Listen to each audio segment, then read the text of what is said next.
कि कोई भी प्लॉट एक प्लेन एग्रीकल्चर हो या बाकी जो भी जोन का हो, उसका एग्रीकल्चर नॉन एग्रीकल्चर करना है फॉर एनी इंडस्ट्रियल यूज़ और रेसिडेंशियल यूज़। तो उसका जो प्रोसेस है वो टाइम पे मुझे पूरा पता लगा और उसमें काफ़ी टाइम लगता है, करीबन 1 साल तो मुझे उसमें लगा ही। तो ये करने के बाद समझो वो मुझे 1 साल लगा। वो एने किया वो प्लॉट मुझे बेचा मैंने। तो बेचा तो करीबन एक 2-3 साल पहले मैंने वो बेचा। तो जो मैंने 35,000 में प्लॉट लिया था वो मैंने करीब 1.5 करोड़ में बेचा। क्या बात है, सही है, बहुत अप्रिशिएट हुई तो प्रॉपर्टी आपकी। You can say that there is a appreciation of nearly 400%। तो इसमें मुझे इतना एप्रिसिएशन ये प्लॉट का मिला था।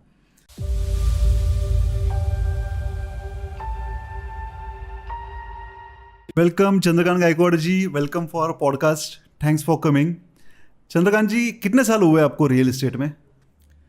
रियल एस्टेट में करीब 17 साल हो गए। ओके, कैसी थी आपकी टोटल आज तक की 17 ईयर्स की जो जर्नी है? मुझे आप थोड़ा सा आप उसके बारे में कुछ बता पाएंगे? आपने ये स्टार्ट कहाँ से हुआ रियल एस्टेट के करियर के बारे में? नहीं, आपकी स्टार्टिंग से ही जर्नी बताइए आपकी पूरी, कि कहाँ से आपकी शुरुआत हुई। शुरुआत करने से पहले मैं I would like to congratulate you first, thanks. just to starting with this worthy cause of podcast. Definitely this is giving a good knowledge to our fraternity and thankful to you for that. Abhi coming back to your question, I have been working, मैं ये field में करीबन 17 साल से काम कर रहा हूँ। और मेरा अगर जर्नी देखेंगे, जर्नी तो इसके पहले अगर देखेंगे तो मैं बाकी बिजनेसेस में था। अगर right from the start if you ask me, तो एजुकेशन क्वालिफिकेशन अगर मुझे पूछेंगे तो मेरा 10वीं में I was the first in the school. Okay, great. Shivaji Maratha school, Shinde high school, ये सहकार नगर में, जहाँ पे मैं 10वीं में फर्स्ट है। उसके बाद से मेरा एजुकेशन करियर देखेंगे तो बहुत बढ़िया रहा। 12th में मुझे अच्छे मार्क्स थे। That time I got admission in BJ medical college. Okay, कुछ वजह से मैं आगे नहीं जा सका, लेकिन उसके बाद मैंने बीएससी किया, एमएससी किया, और एमएससी मैंने एसपी कॉलेज से किया 1987 में। That time I was the topper in the college. Okay. इसके बाद मैंने थोड़ा 1-2 साल मैंने एक एक्सपीरियंस लिया, तो जॉब करते तो कैसा रहता है, तो थोड़ा 1-2 साल मैंने लिया। उसके बाद 91 में मैंने कुरियर शुरू किया। ओके। वो टाइम पे डीटीडीसी एक कुरियर था। दैट टाइम मेरे ख्याल से 87-88 में डीटीडीसी शुरू हुआ। तो मैंने 91 में वो उसका फ्रेंचाइज लिया और वो शुरू किया। तो कुरियर में थोड़ा सा एंट्री करने के बाद मैं तो केमिकल फील्ड से ही था। तो मैंने केमिकल फील्ड में अगर मुझे करना था, कुछ ना कुछ करना था, तो मैंने एक केमिकल फैक्ट्री शुरू की। ओके। वो टाइम पे सासवड़ के से लग के एक हिवरे करके जगह है, वहाँ पे मैंने एक प्लॉट लिया, एक एकड़ का प्लॉट लिया। वो इंडस्ट्रियल एने किया, उसके ऊपर जितने भी परमिशंस लगते हैं, जैसे पोल्यूशन कंट्रोल बोर्ड के एमपीसीबी के कुछ परमिशंस रहते हैं, वो लिए। उसके बाद मुझे जो भी उसके बाकी जो भी रिक्वायर्ड जितने भी परमिशंस चाहिए थे वो सब मैंने लिए और वो किया। लेकिन just because of certain you can से मिस कैलकुलेशंस और जो भी प्लानिंग में थोड़ा सा इशू हुआ, जो प्रोडक्ट हम जो कर रहे थे दैट वाज कार्सिनोजेनिक केमिकल। तो वो टाइम पे उसका मार्केट अच्छा था, लेकिन उसका वो टाइम पे यूएस में केस हुआ था, घाघरा केस करके एक हुआ था, फेमस हुआ था। उसकी वजह से वो जो पर्टिकुलर केमिकल था, पैरा एमिनो एजोबेंजीन, वो केमिकल का नाम, वो हमें उसका प्रोडक्शन हमें जब शुरू करे तो वही शुरू करने से पहले हमें वो बंद करना पड़ा, वो प्रोजेक्ट हमें अबेंडन करना पड़ा। तो जो प्लॉट मैंने लिया था तो वो करीबन मेरे ख्याल से 95-96 के करीब मैंने लिया था। वो हार्डली 35,000 में प्लॉट लिया था। कितना था वो पूरा प्लॉट? वो पूरा 1 एकड़ का प्लॉट था। तो 1 एकड़ का प्लॉट वो पूरा उसका एने मैंने किया था। एने करने के लिए मुझे करीबन 1 साल लगा था। लेकिन एने करने में जो भी प्रोसेस लगती है, उसमें क्या करना है, वो कौन से गवर्नमेंट ऑफिसेस जाना है, कहाँ पे मिलना है, कौन से डॉक्यूमेंटेशन करनी है, उसका पूरा नॉलेज मुझे उसमें आया था। कि कोई भी प्लॉट एक प्लेन एग्रीकल्चर हो या बाकी जो भी जोन का हो, उसका एग्रीकल्चर नॉन एग्रीकल्चर करना है फॉर एनी इंडस्ट्रियल यूज़ और रेसिडेंशियल यूज़। तो उसका जो प्रोसेस है वो टाइम पे मुझे पूरा पता लगा और उसमें काफ़ी टाइम लगता है, करीबन 1 साल तो मुझे उसमें लगा ही। तो ये करने के बाद समझो वो मुझे 1 साल लगा। वो एने किया वो प्लॉट मुझे बेचा मैंने। तो बेचा तो करीबन एक 2-3 साल पहले मैंने वो बेचा। तो जो मैंने 35,000 में प्लॉट लिया था वो मैंने करीब 1.5 करोड़ में बेचा। क्या बात है, सही है, बहुत अप्रिशिएट हुई तो प्रॉपर्टी आपकी। You can say that there is a appreciation of nearly 400%। तो इसमें मुझे इतना अप्रिसिएशन ये प्लॉट का मिला था। तो ये तो मेरा एक जर्नी उसमें हुआ। ये इसके बाद में अराउंड नियरली 17-18 ऑड ईयर्स पहले की बात है, तब मैंने ये रियल एस्टेट में एंट्री की। रियल एस्टेट में वो टाइम पे मेरा कुरियर का बिजनेस था, तो मेरे कुछ अच्छे एक लिमिटेड कंपनी, बड़ी कंपनी, उनसे मुझे एक ये अपॉर्चुनिटी मिला कि उनको एक प्लान शिप करना था। बड़ा प्लॉट चाहिए, तो उनको करीबन 30 एकड़ का प्लॉट चाहिए था। तो this is the start of my journey in real estate field. तो उसमें मैंने वो अपॉर्चुनिटी मिली। वो टाइम पे मैंने काफ़ी कोशिश की। मैंने पूना के आजू बाजू, जैसा नगर रोड रहेगा, सातर रोड रहेगा, पुणे बॉम्बे रोड रहेगा, ऐसे काफ़ी जगह पे मैंने करीबन 6 महीने पूरा जी जान से मैंने काम किया। वो करने के बाद मैंने उनको प्लॉट फर्स्ट 30 एकड़ का प्लॉट दिया। लेकिन just because I was new Qamar in real estate field, I was not that much confident. I was, you can say, I was apprehensive in that particular field, so I could not take up that deal to final level. उसके पीछे का reason कुछ भी नहीं, अगर देखेंगे तो just because of my apprehension I could not take it ahead. तो ये मेरा वो टाइम पे अगर आप देखेंगे तो मेरा एक लर्निंग केस था। तो मैंने सीख ली कि ये डील में कैसे होता है। तो ये तो मेरा रियल एस्टेट का हुआ। तो 2017 से लेके मैं आज तक जो करता है, तो उसमें मैंने काफ़ी देखा। तो वो टाइम पे मेरे काफ़ी मैंने लैंड डील्स मैंने किए। लैंड डील में मेरा ज़्यादा करके अगर देखेंगे मेरा इंटरेस्ट जो है वो लैंड डील्स में ही है। ओके। तो मैंने काफ़ी लैंड डील्स वैसे किए। तो मुझे आपकी कोई ऐसी एक आधी मेमोरेबल लैंड डील आप बता पाएंगे? लैंड डील्स तो मैंने काफ़ी किए। जैसे अगर आप देखेंगे नगर रोड पे मैंने एक 5 एकड़ का एक जेवी किया है। ईवान खराड़ी, वहाँ पे मैंने एक 6 एकड़ का प्लॉट है, उसमें 1.5 एकड़ का अभी एक जेवी किया है। बानेर में जैसा एक पिंपरी नीलक में मेरे पास एक प्लॉट है, वो 1 लाख फीट का वो है। और भी बाकी ऐसे डील किए। एक मेमोरेबल यानी जिसमें आपने किसी का यानी जिसमें बेनिफिट करवा दिया होगा, या ऐसी कोई क्रिटिकल, क्योंकि लैंड डील तो क्रिटिकल्स होते हैं ऑब्वियसली, इतना प्लेन डील तो नहीं होता है वो। तो ऐसी कोई उसमें की ऐसी मेमोरेबल डील बता पाएंगे जिसमें कस्टमर का या फिर बायर का बेनिफिट हुआ, या फिर कोई क्रिटिकल था जो आपने सॉर्ट आउट कर दिया, ऐसा कुछ? एक बहुत ही बढ़िया यानी कि मुझे आई am very much satisfied with that particular incidence. तो ये केस करीबन एक 10 साल पहले की केस रहेगी।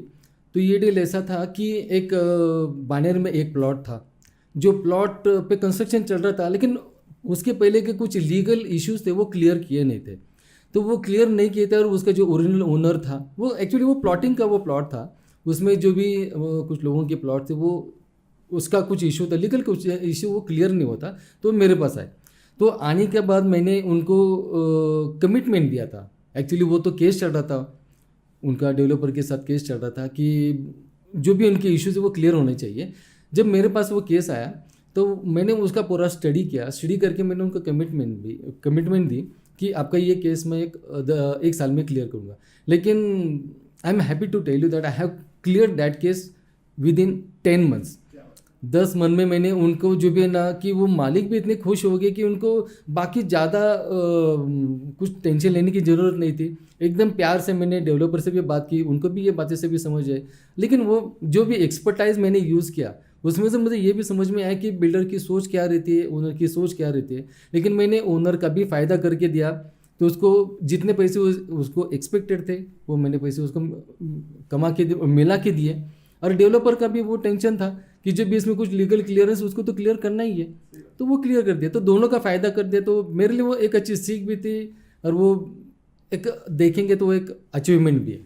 सर मुझे एक बात बताइए, अब ये जो नए रियल एस्टेट में ब्रोकर्स आ रहे हैं, आप लैंड डील में इतने साल से काम कर रहे हैं, तो लैंड डील में ओनर को कैसे आइडेंटिफाई करें, ओनर को कैसे अप्रोच करें, ये सब चीज़ों के बारे में आज जो रियल एस्टेट में इंटर करने वाले हैं, जिन्होंने इंटर किया है, जिनको अभी तक लैंड में सक्सेस नहीं मिल रही है, तो उसको आप कैसे बता पाएंगे कि उन्होंने क्या करना चाहिए बेसिक लेवल पे? अभी ओनर्स की अगर आप देखेंगे, कोई लैंड डील्स का अगर देखेंगे, तो आपको मार्केट में ऐसा प्लेनली मिलता नहीं, आपको थोड़ा काम तो करना पड़ता है। अगर आपको एग्रीकल्चर प्लॉट में काम करना है, तो आपको वहाँ पे तलाटी ऑफिस देखना चाहिए, जहाँ पे जो एरिया में काम करते हैं वो तलाटी ऑफिस में जाना चाहिए। You have to build the relations with those people. तो वहाँ पे वो एरिया की अगर आपने 7 बार तो आप ऑनलाइन निकाल सकते हैं। 7 बार वो ऑनलाइन निकाल के वो नाम देखिए, उनसे जाके अगर वो बात करेंगे, आपको थोड़ा सा कॉन्टेक्ट मिल जाएगा। बात करेंगे तो उनको वहाँ से आप एग्रीकल्चर प्लॉट की डिटेल्स ले सकते हैं। रेसिडेंशियल के बारे में अगर देखेंगे ना तो आपको पहले देखना चाहिए कि मार्केट में क्या चल रहा है। आप नेट पे भी देख सकते हैं, अगर आज काफ़ी साइट्स है उसमें दिखता है कि रेसिडेंशियल ये प्लॉट्स अवेलेबल है, तो वो डिटेल्स लेके आपको उनको अप्रोच भी करना चाहिए। पहले तो आपको ये देखना चाहिए कि जो भी डिटेल्स आए कि उसका ऑथेंटिसिटी आपको कंफर्म करना चाहिए। आपको वो ऑफिस में जाना चाहिए, वो जो भी डिपार्टमेंट रहेगा उनको कांटेक्ट करना चाहिए। ओके, तो ये तो हुआ ओनर की साइड में, ओनर को कैसे कांटेक्ट किया जाए। तो आप इतने लैंड डील्स करते हैं या आपने लैंड डील किया, आप बिल्डर्स को या डेवलपर को कैसे अप्रोच किया करते थे, और ये आज भी कैसे करते हैं अप्रोच, जो कि हमारे जो व्यूअर्स है जो कि आप रियल एस्टेट में आने वाले हैं या जो आ रहे हैं, तो उन्होंने डेवलपर को कैसा अप्रोच करना चाहिए लैंड डील के लिए। अभी लैंड डील के लिए कोई भी डेवलपर रहेगा तो उसकी सोच कैसे रहती है, एक तो सोच उसकी रहती है कि उसको एक ऐसा प्लॉट चाहिए कि where he can start the construction immediately. तो वो टाइम पे वो सोचता है कि ये प्लॉट ऐसा मिलेगा जिसके ऊपर प्लान पास किया हो। तो प्लान पास किया हुआ प्लॉट आपको कहाँ पे मिलेगा, तो या तो ये इन्फॉर्मेशन आपको आर्किटेक्ट से मिल सकते हैं, मार्केट में कुछ कॉन्ट्रैक्टर से उनके थ्रू मिल सकते हैं, बाकी रियल एस्टेट ब्रोकर से उनके थ्रू मिल सकती है। तो वो तो रेडी टू कंस्ट्रक्ट ऐसे प्लॉट्स है। इसके अलावा बिल्डर्स की कुछ सोच ऐसे रहती है कि जहाँ पे वो इन्वेस्टमेंट करना चाहते हैं या फिर थोड़ा देर के बाद कंस्ट्रक्शन करना है तो रेसिडेंशियल प्लॉट चाहिए। तो रेसिडेंशियल प्लॉट वैसे आपको ढूंढना चाहिए, रेसिडेंशियल प्लॉट कैसा है वो भी आपने देखना चाहिए, वो स्टडी आपका पूरा होना चाहिए। और रेसिडेंशियल प्लॉट में आप ये पक्का देखना चाहिए कि वो प्लॉट तो क्लियरली डिमार्केटेड होना चाहिए, लीगल क्लियरेंस उसका होना चाहिए, उसको लग के जो रोड है, रोड अप्रोच वो काफ़ी मायने रखता है। अगर ये प्लॉट का विड्थ अगर समझो 30 फीट रहेगा, 30 फीट के नीचे रहेगा तो उसको वो बाकी डेवलपर बाकी बेनिफिट नहीं ले सकता, जिसके ऊपर जो TDR लेके ही वो उसका कंस्ट्रक्शन होगा वो उतना उसका नहीं कर सकता है। वही अगर रोड विद आपकी अगर समझो 30 फीट की जगह 40 फीट रहेगी, 60 फीट रहेगी, तो just depending on the width of the road you are getting more TDR। तो TDR you can purchase from the market, from corporation also. तो एक अच्छा डेवलपमेंट उसका वो कर सकता है। ये तो हो गया रेसिडेंशियल का हुआ। और काफ़ी बार डेवलपर ऐसे सोचते हैं कि उनकी सोच थोड़ी दूर की ऐसे रहती है कि आज सिटी के आउटसाइड, सिटी के आउटस्कर्ट्स में अगर देखेंगे तो कुछ प्लॉट ऐसे रहते हैं कि वहाँ पे डेवलपमेंट होने के चांसेस ज़्यादा है, तो वहाँ पे इन्वेस्टमेंट कर सकते हैं। भले वहाँ का जोन कोई भी हो, भले एग्रीकल्चरल हो या फिर जितने भी जोन से, तो वहाँ पे सिर्फ इन्वेस्टमेंट के वो दृष्टिकोण से देख के वहाँ पे भी इन्वेस्टमेंट कर सकते हैं। तो जो भी रियल्टर है उनको ये थोड़ा सोच रख के काम करना चाहिए कि डेवलपर की सोच क्या है, उसको इमीडिएट चाहिए, रेडी टू कुक। ऐसा अगर उसको प्लॉट चाहिए तो उसको प्लान पर प्रॉपर्टी देनी चाहिए। वो थोड़ी देर के बाद करनी, थोड़ी दिन के बाद करना है तो उसको रेसिडेंशियल प्लॉट दीजिए। या फिर जिस इन्वेस्टमेंट के पर्पज से अगर वो देख रहा है तो agriculture plot near by the city, such plots developer must be may be interested. Okay, सही सर, बहुत अच्छी जानकारी दी आपने। मुझे आपसे ये जानना है सर कि ये तो हो गया, आप इसके बाद में अपने लॉन्चेस में भी करना चालू किया काम, तो आप लॉन्चेस में भी आज के डेट में काम कर रहे हैं, तो लॉन्चेस के बारे में आप कुछ मुझे थोड़ी सी आइडिया दे पाएंगे कि आप कैसे लॉन्चेस में काम करते हैं और कैसे लॉन्चेस में काम करना चाहिए। ऑब्वियसली देखेंगे कि हर एक का कुछ अलग अलग पैटर्न है, तो आपका इसके बारे में का सक्सेस रेशो या इसके बारे में का आपका कुछ नज़रिया मुझे जानना है। प्री लॉन्च का अगर देखेंगे ना, this is one of the best field real estate का। अगर देखेंगे क्रक्स देखेंगे ना तो ये प्री लॉन्च में ही है, क्योंकि इसमें एक तो डेवलपमेंट में you are supporting the development of the government also. तो इसमें अगर आप काम करना है ना, आपको एक तो ये देखना चाहिए कि कौन से डेवलपर, अगर वो रेप्यूटेड डेवलपर रहेगा तो उसके साथ काम करेंगे तो आपको definitely you are going to get a good amount over there, benefit भी मिलेगा, आपका नाम भी अच्छा होगा, आपका सक्सेस रेट भी अच्छा हो सकता है।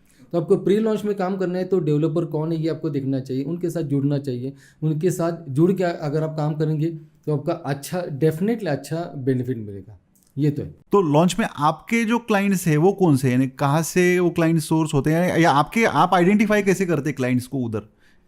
आज मेरे मैक्सिमम जो भी क्लाइंट्स है और डेवलपर्स है या प्रोजेक्ट्स अगर आप देखेंगे तो प्रीमियम कस्टमर्स मेरे, जिनके हाई एंड फ्लैट्स है। जैसे मैं अभी ज़्यादा करके मैं जो काम कर रहा हूँ voyage to star the ark करके, ये एक प्रोजेक्ट है NIBM रोड पे।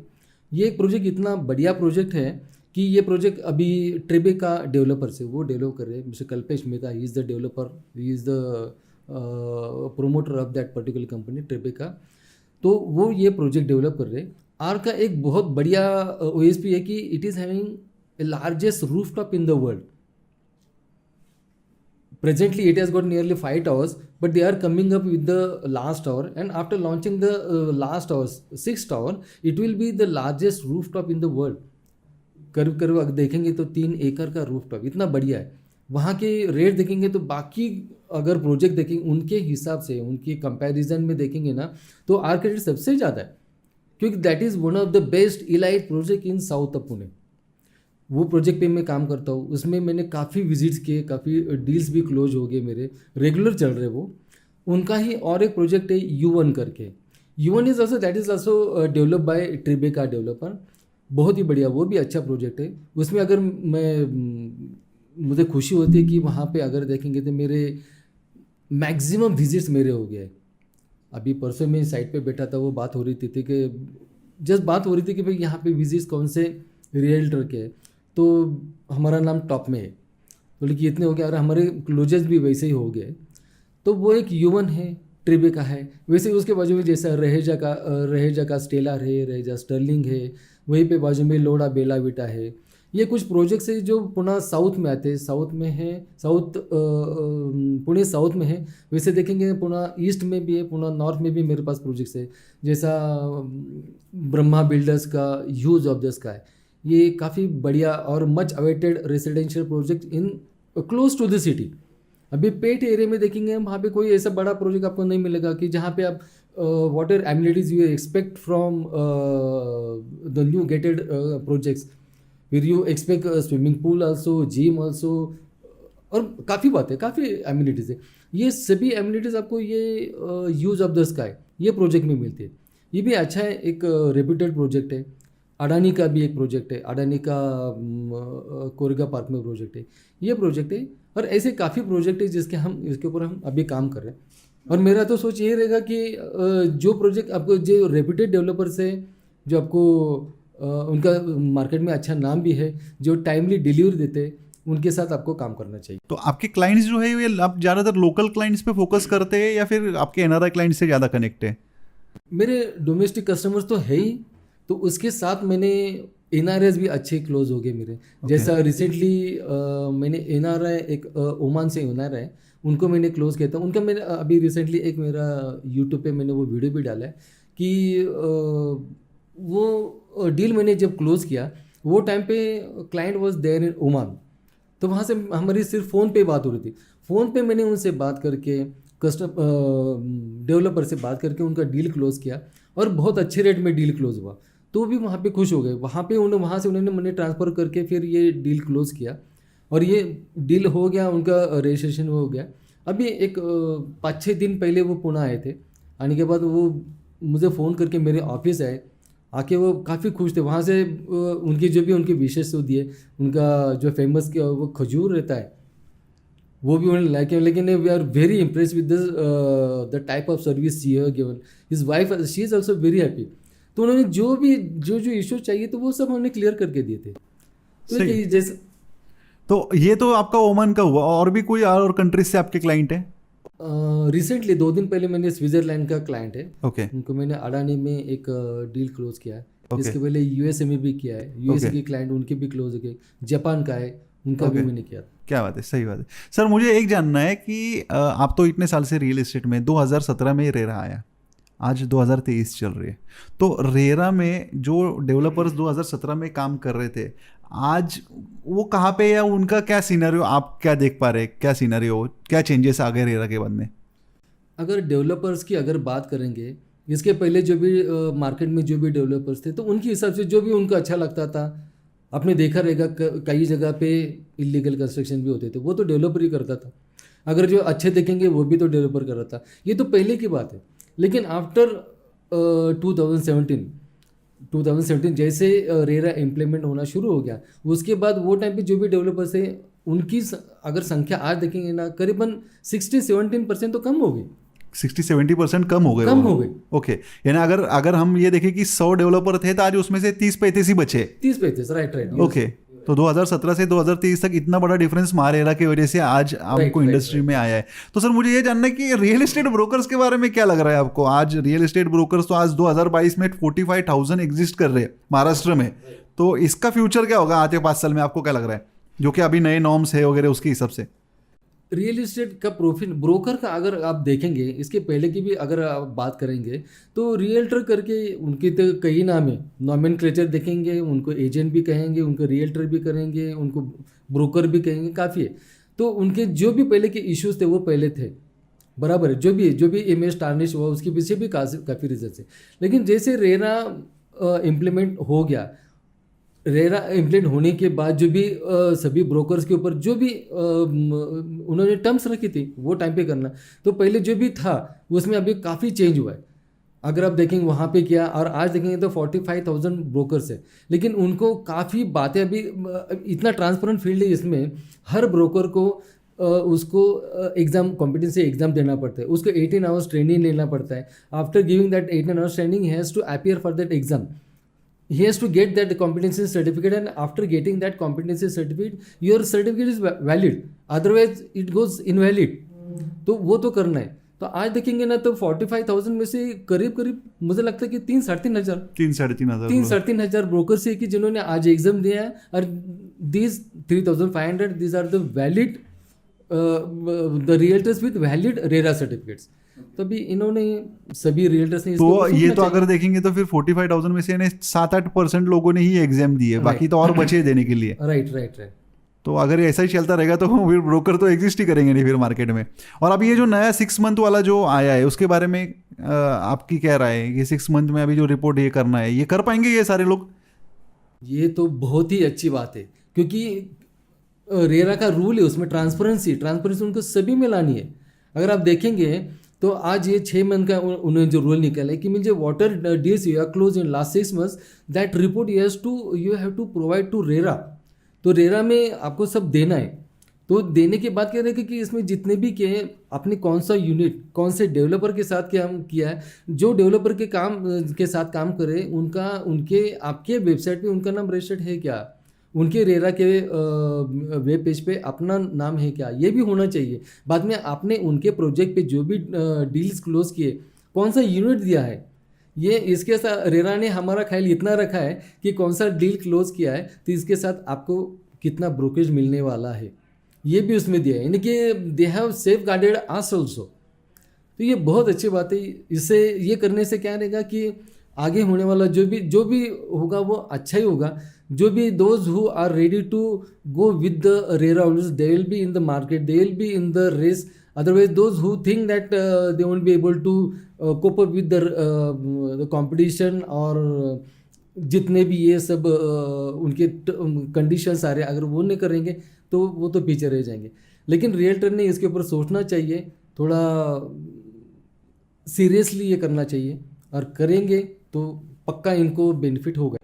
तो सर इसके अंदर आज अगर जैसे देखेंगे तो 7-8% लोगों ने ही अभी तक एग्जाम दिए।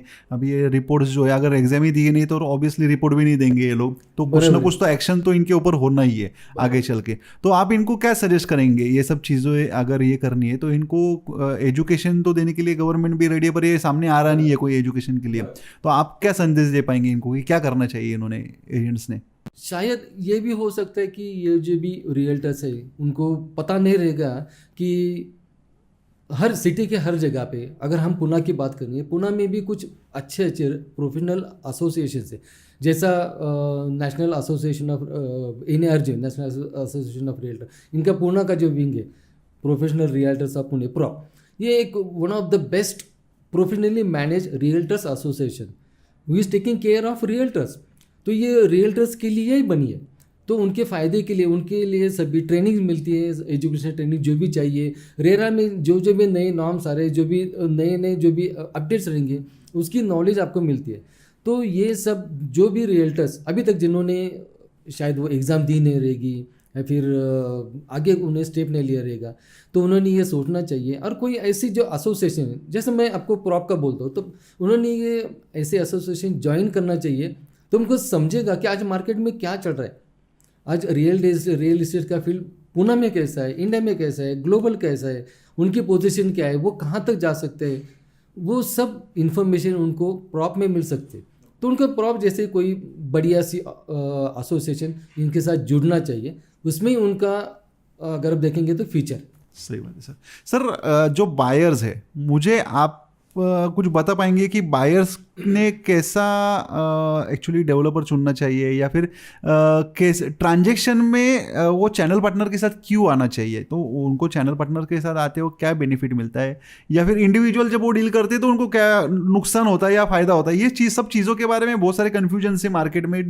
मेनली बायर ही कन्फ्यूज है ये सब चीज़ों के लिए कि भाई मैं चैनल पार्टनर के साथ क्यों जाऊँ, मैं अकेला क्यों ना जाऊँ। तो ये चीज़ों के बारे में आपकी क्या राय है? अभी एक बात देखते हैं, अगर कोई भी बायर, अगर वो बायर सोचता है कि मुझे फ्लैट लेना है, तो he has got two options. One is he can go directly to that particular project and buy the flat और whatever unit he wants. दूसरा उसके पास ऑप्शन है, he can opt to go through a realtor. अभी पहली बात करते वो खुद जाएगा। अगर समझो कोई भी बायर डेवलपर के पास जाएगा, तो सीधी सी बात है कि डेवलपर के लिए एक कस्टमर है, एक कस्टमर आ रहा है, तो उसका वो प्राइस उसके सामने रखेगा। जो भी उसके साथ बात करनी है, उसके साथ नेगोशिएशन करने हैं, जो भी उसमें जो भी इश्यूज रहेंगे वो सब दोनों के बीच में रहेंगे। तो बायर को वो सभी वो जो इश्यूज है वो लेके वो उनके पास जाता है, उसको जो पर्टिकुलर नेगोशिएटेड प्राइस मिलेगी, नेगोशिएशन होगा नहीं होगा वो उनके ऊपर ही डिपेंड करता है। लेकिन अगर वो किसी रियल्टर के थ्रू जाता है, तो रियल्टर का काम ही ऐसा रहता है कि उसको तो जो प्री लॉन्च में काम करता है उसको तो फ्लैट सेल करने का काम है। लेकिन रियल्टर जो करता है वो एक फ्लैट नहीं बेचता, तो एक के साथ वो काफ़ी फ्लैट बेचता है, तो he works as a wholesaler. तो डेवलपर के लिए एक अच्छा एक मौका रहता है अगर वो रियल्टर के थ्रू जाएगा। रियल्टर के थ्रू जाएगा तो उसको ज़्यादा कस्टमर उसको मिलेंगे, उसका प्रोजेक्ट उसका जल्दी खत्म होगा।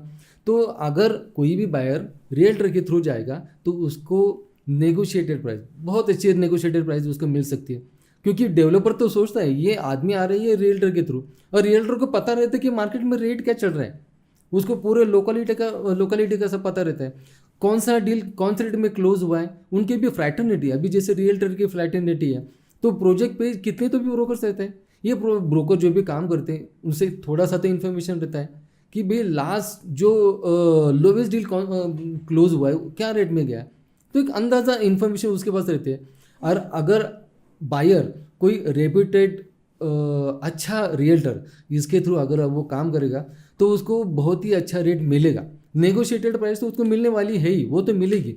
उसके साथ एक अच्छा एक पॉइंट ऐसा एक अगर आप सोचेंगे तो एक क्या बोलेंगे, एक ऐसा व्यक्ति रहेगा जो आपको हर जगह मदद करेगा। आपको लोन का इशू है, सेम केस अभी मेरा कल का केस वही चल रहा है। डेवलपर के पास था, डेवलपर ने सब किया, सब करने के बाद उन्होंने हाथ ऊपर किया, बोले कि नहीं अभी उसको ये लोन नहीं दे सकते, थोड़े से इश्यूज रहते हैं, सिविल में रहेगा कोई तो इश्यू रहेगा, तो उसकी वजह से नहीं करते। तो मुझे बायर ने पूछा भाई ऐसे सब इसमें क्या करेंगे, मतलब भाई आपको करके दूँ, तो मैंने उसका इतने अच्छे तरह से करके दिया, उसको हो गया। कल उसका फ़ोन पे आके इतना मेरा काम हो गया। तो ये जो भी काम है ना, just because I was there in the deal as a mediator, I could help him. Had I not been in that deal I wouldn't have helped him. That is a natural thing. तो अगर realtor के through जाएगा, अगर कोई भी buyer जाएगा तो उसको तो फ़ायदा, पहली बात है कि उसको नेगोशिएटेड बेस्ट प्राइस जिसको मिलेगा, ये तो बात है। और दूसरी बात है कि उसको अगर जो भी मदद चाहिए, लोन में चाहिए और बाकी मार्केट का क्या सिनेरियो है ये इनको पता लगेगा, बाकी अपडेट्स उनको चाहिए। अगर समझे वो डेवलपमेंट में कुछ हो रहा है तो जो भी रियल्टर रहेगा उसको वो देगा ही देगा, अगर थोड़े से रिलेशन बने। तो ये आपके जवाब को मैं समअप करूँ तो आपका बोलना ये है कि अगर कस्टमर डायरेक्टली अगर डेवलपर के पास जाता है तो डेवलपर के नज़रिया में वो कि एक ही बायर दिखता है, पर अगर वो मिस्टर चंद्रकांत गायकवाड़ के साथ में अगर जाते हैं तो डेवलपर को ये पता है कि चंद्रकांत गायकवाड़ जी की तरफ से उनको और 10-20 कस्टमर मिलने वाले हैं। तो वो केस में डेवलपर चंद्रकांत गायकवाड़ जी के कस्टमर को बेटर डील ऑफर करता है, जबकि वो सिंगल कस्टमर ही आइडेंटिफाई करता है कि नहीं ये सिंगल कस्टमर है, इसको तो नहीं, सिंगल कस्टमर के हिसाब से ही रेट है। आप जो बोल रहे थे होलसेल रिटेल, जो होलसेल, तो उसका मतलब ये होता है कि अगर कस्टमर कोई अच्छे रियल्टर के साथ जाए तो उसको वो बेनिफिट जो है वो डेवलपर की तरफ से ज़्यादा मिलेगा। ओके, पक्का, राइट। वो बात तो सब सर सही है, आपने जो बोला वो मैंने मान भी लिया। पर क्लाइंट ये सोचता है कि अगर आप डील करते भी है तो आपको तो 2% मिल रहा है ना, डेवलपर तो आपको पे करने वाला ही है। तो उस केस में पेमेंट तो आप तक पहुंच रहा है, तो डेवलपर ये जो आपको पेमेंट दे रहा है, कस्टमर को तो ये पता ही मिलने वाला है, तो इसका आप क्या बताएंगे इसके बारे में? नहीं, पहली बात एक देखिए, कोई भी डेवलपर कोई प्रोजेक्ट शुरू करता है तो उसके जितने भी हेड्स रहेंगे, एक्सपेंस हेड्स में, उसमें एक सेल्स एंड मार्केटिंग भी रहता है। तो ओके। उसका अगर आप देखेंगे ना तो अंदाजा 4 to 6% that is the of the project cost that is kept as a sales and marketing cost. तो उसने वो प्राइस में पहले से ही वो ऐड किया है 6 to 8% में रखते हैं, उतना रखते हैं। हाँ, तो यानी डेवलपर ने वो 6 से 8% उसने खर्चा पहले ही उसमें पकड़ के रखा है, ऐसा आपका बोलना है? राइट, ओके, हाँ, फिर आगे। अगर समझो उन्होंने प्रोजेक्ट कॉस्ट उन्होंने 6 to 7%, अगर आप बोल रहे 6 to 8% है, इतना अगर उन्होंने पकड़ा है तो उतना खर्चा हो रहा है। अगर वो सोचे कि ये जो भी ये पूरा मार्केटिंग का कॉस्ट है, अगर वो रियल्टर के थ्रू जाए तो रियल्टर को कितना देना है? 2% देना है। हो सकता है कई जगह पे 2.5% ऐसे थोड़ा सा और ऐसी फिगर से मिलती है, ज़्यादा बुकिंग दे करके उनको ज़्यादा देना पड़ते हैं। लेकिन जितने ज़्यादा बुकिंग देंगे ना उतना उनका प्रोजेक्ट ज़्यादा फास्ट सेल भी होता है। और उसमें अब सोचिए ना, अगर आप 6 to 8% अगर देखेंगे, अगर डेवलपर को 6 to 8% खर्चा उन्होंने रखा है, लेकिन उसमें से हार्डली 2 to 3% अगर वो ब्रोकर को देगा, रियल्टर को देगा, तो he is after all he is benefiting, he is saving nearly 50%, more than 50% in that. यानी आपका बोलना है जो 6 से 8% जो उसने मार्केटिंग कॉस्ट रखी है उसमें उसका खर्चा है, यानी होर्डिंग्स आ जाएंगे, उसके मार्केटिंग कोलेटरल्स, पेपर, न्यूज़पेपर एड्स वगैरह उसने उसमें खर्चा किया है पहले से। और अगर ब्रोकर की तरफ से डील आती है तो सिर्फ 2% देना पड़ेगा, नहीं तो उसका दूसरा जो डायरेक्ट एक्विजिशन है, डायरेक्ट क्लाइंट का एक्विजिशन है, वो तो उसको 6 से 8% जाने वाला है। तो ये केस में उल्टा ब्रोकर को लेना फायदे की चीज़ है। ये फायदे की चीज़ है, ये डेवलपर को भी पता है। एक तो बात है कि उनके लिए ये फायदे की बात है कि उनको खर्चा तो कम आ रहा है, benefit he is getting over there.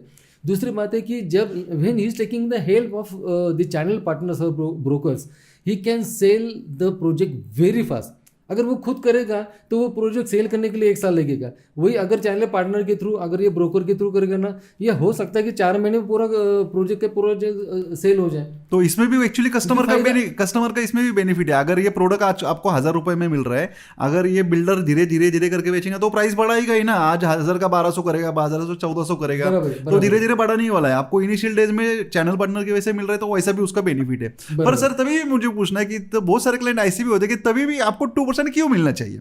आप सर्विस प्रोवाइड कर रहे हैं पर 2% क्यों मिलना चाहिए? बढ़िया अमाउंट है ना 2% भी। तो आप इसके बारे में क्या बताएंगे? नहीं, 2% अगर आप कोई भी सोचेंगे, समझे 1 करोड़ का फ्लैट है, उसके ऊपर उसको 2 लाख मिलने वाला है। अगर बायर डायरेक्ट जाएगा तो 2 लाख बच जाएगा, बराबर।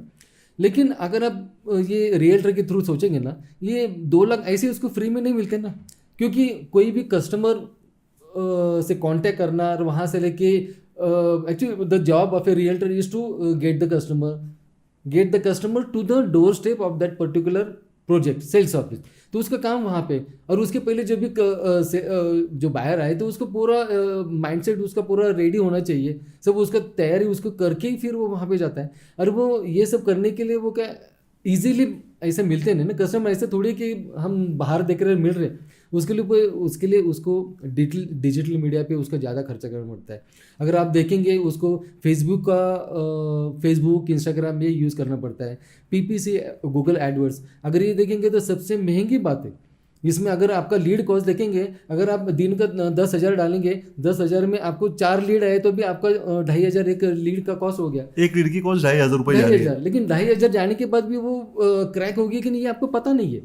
यानी महीने का अगर आप ओवरऑल अगर देखेंगे ना तो ये मीडिया का कॉस्ट अगर देखेंगे, डिजिटल मीडिया का कॉस्ट, तो उसका करीबन 2-3 लाख ऐसे जाता ही है। ये सब एडवर्टीजमेंट में उसका आपको मिलने का कोई पक्का नहीं रहता कि भाई ये डील क्लोज होंगे, तो इतना उसको खर्चा करना है। उसके साथ उसको स्टाफ भी रखना है, उसको जो ऑफिस है रेंट भी है, उसका रेंट देना है, उसका जो भी ऑफिस ओवरहेड्स है, खुद के खर्चे है, बाकी जो भी विजिट पे जाना है तो गाड़ी का खर्चा, बाकी सब देखेंगे तो उसका खर्चा महीने का 4-5 लाख तो ऐसे होता ही है। और 4-5 लाख होने के बाद अगर समझो महीने में वो 3 या 4 डील करेगा तो मिलेगा कितना, समझो 7-8 लाख रुपए तो मिलेगा, तो 3-4 लाख ही ना। ये तो मैं एक जनरल बात कर रहा हूँ। जो एकदम बढ़िया परफॉर्म करते तो उससे ज़्यादा ही कमाएंगे, लेकिन थोड़ा भी कम रहेगा तो उसको तो नुकसान ही होने वाला है। तो रियल्टर जो भी आप अगर कोई भी सोचेगा ना तो उसको पैसा ऐसे मिल रहा है, तो ऐसा नहीं, उसको बहुत पैसा डालना पड़ता है। उसको तो खुद की मेहनत तो है ही, लेकिन पैसे भी उतने डालने चाहिए और रिस्क भी उसको लेनी है, तो उसके बाद ही वो करता है। तो इसमें बायर का ही बेनिफिट है। तो सर्विस सेक्टर में अगर देखेंगे तो ये सवाल डॉक्टर से भी किया जाना चाहिए, क्योंकि डॉक्टर कोई प्रोडक्ट नहीं लगाता ना उसके अंदर, वो खोलने के बाद में जो है उसकी स्किल्स यूज कर रहा है, ठीक है। या फिर कोई एडवोकेट है तो वो भी उसकी स्किल्स यूज कर रहा है, उसका नॉलेज यूज कर रहा है, उसको तो कुछ इन्वेस्टमेंट नहीं करना पड़ रही। पर आप जो बोल रहे हैं कि रियल एस्टेट ब्रोकर को इन्वेस्टमेंट करना पड़ रही है, पर उस पर भी सवाल उठाया जा रहा है कि उसको क्यों दे रहे हैं इतना सारा पैसा। ओके, ये तो यानी कि even after using your expertise and using it to the maximum he has to invest, he has to invest. अगर ये बात अगर आप डॉक्टर्स की करेंगे, उनका इन्वेस्टमेंट कौन सा रहेगा?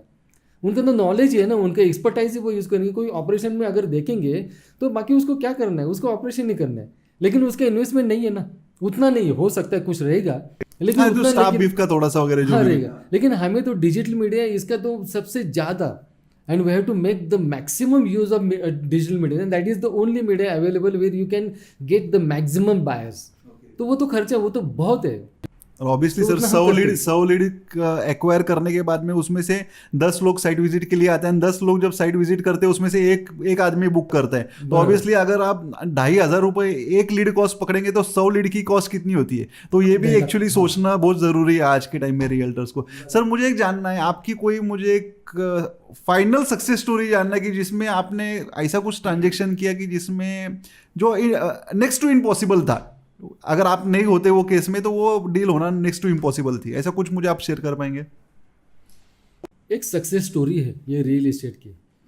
आई am very happy that even the buyer and the tenant and what you can say other related or the other concerned person, everybody was happy with the services which I rendered. Actually ये case है पुणे में MG road पे एक premises है जो करीबन 10-12 साल से खाली थी। वहाँ पे पहले वेकेंट पड़ी थी जगह। हाँ वेकेंट यानी कि पहले वहाँ पे एक होटल था, लेकिन होटल था 10-12 साल से वो बंद पड़ा था। तो इतने दिन में किसी ने कोई कोशिश की होगी नहीं होगी मुझे मालूम नहीं, लेकिन ये 10-12 साल के बाद उसका जो ओनर था उनको मेरे बारे में पता लगा, उन्होंने उनका आदमी भेजा, उसकी चाबी मेरे पास भेजी, और मैंने वो जो प्रेमाइसेस थे उसके ऊपर मैंने काफ़ी काम करके उनकी जो एक्सपेक्टेशन थी उनके एक्सपेक्टेशन से भी बढ़िया ऐसा डील उनको दिया। नहीं एग्जैक्टली क्या काम किया वो प्रॉपर्टी में, आपने कुछ चेंजेस करवाए क्या? ये जो प्रॉपर्टी थी ना वो एक्चुअली 10-12 साल से बंद पड़ी थी। तो बंद पड़ी थी तो मैंने क्या किया कि वहाँ पे सब काम करना था। इवन मैंने एक्चुअली पूरी building right from the ground floor to the top floor जितना है ना वो पूरा मैंने कि पूरा वाटर प्रूफिंग का पूरा मैंने कर रिनोवेट करवा दिया आपने पूरा थोड़ा? नहीं वाटर लीकेज का वहाँ पे बड़ा प्रॉब्लम था, वो भी कर दिया। ये पूरा हो गया, वो पूरा क्लियर हो गया। पानी नहीं था, पानी का इशू था, पानी का इशू एकदम इंस्टेंटली मैंने क्लियर कर दिया। लाइट का इशू था, कनेक्शन नहीं था, वो भी इंस्टेंट। उन्होंने इतना वॉर फुटिंग पे काम किया था ना, उनको कमिटमेंट उन्होंने यानी टेनेंट को कमिटमेंट दी थी कि 2 महीने में हम आपको रेंट फ्री पीरियड देंगे, उसमें आप शुरू कर सकते। आप यकीन नहीं करेंगे, पूरा जो भी अंदर का स्ट्रक्चर जो भी था होटल का पहले का जितना भी बनाया हुआ जो भी सिविल वर्क था वो पूरा तोड़ के नया करके सभी इश्यूज क्लियर करके करने का ये जो काम है ना 1 महीने के अंदर हुआ। और 1 महीने के अंदर आपने आपके सुपरविजन में करवाया? हाँ, मैं तो वहाँ पे था। बाकी तो ओनर की तो एक्चुअली रिस्पॉन्सिबिलिटी ओनर की है, भले उन्होंने मुझे इतना मेरे ऊपर विश्वास दिखाया था कि भाई अगर आप करेंगे ना तो मैं पूरा आपको मदद करूँगा, यानी कि पूरी साथ थी। तो उन्होंने देखा मैं कैसे काम कर रहा हूँ, जो नेक्स्ट टू इम्पॉसिबल ऐसी बातें थी उन्होंने देखी, बोले कैसे होगा, जो काम 8 दिन करने के लिए 8 दिन लगेगा वो 8 घंटे में हो गया कैसा, ये उन्होंने देखा। उसके लिए मैंने जो काम 2 आदमी मिलना मुश्किल है वहाँ पे 12-12 आदमी लगा के मैंने किया, ये सब किया। ये काम करने के बाद मुझे वो अप्रिसिएशन ओनर की तरफ से भी था और जो भी टेनर उनकी तरफ से भी। तो जैसी रिनोवेशन वगैरह हो गया उसमें डील बैठ भी गई आपकी? डील बैठ भी गई। और आप यकीन नहीं करेंगे 2 महीने का रेंट फ्री पीरियड था, 1 महीने में पूरा क्लियर हुआ।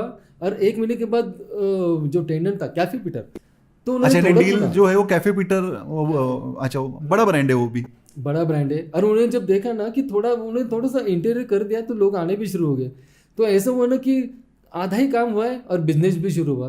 तो टेनेंट बोले कि अभी 2 महीने का रेंट फ्री पीरियड है, लेकिन मेरा काम तो 1 महीने हुआ, तो 1 महीने का मैं रेंट भी आपको दे दूंगा। ओनर को बोला सर वो रेंट देना बोल रहे हैं, मैं देता बोल रहे। तो नहीं हमें नहीं चाहिए, क्योंकि हमने 2 महीने का कमिट किया, 2 महीने का तो हम नहीं चाहिए। तो लेकिन ओनर बोल रहा था नहीं चाहिए, टेनेंट बोल रहा था मैं दूंगा।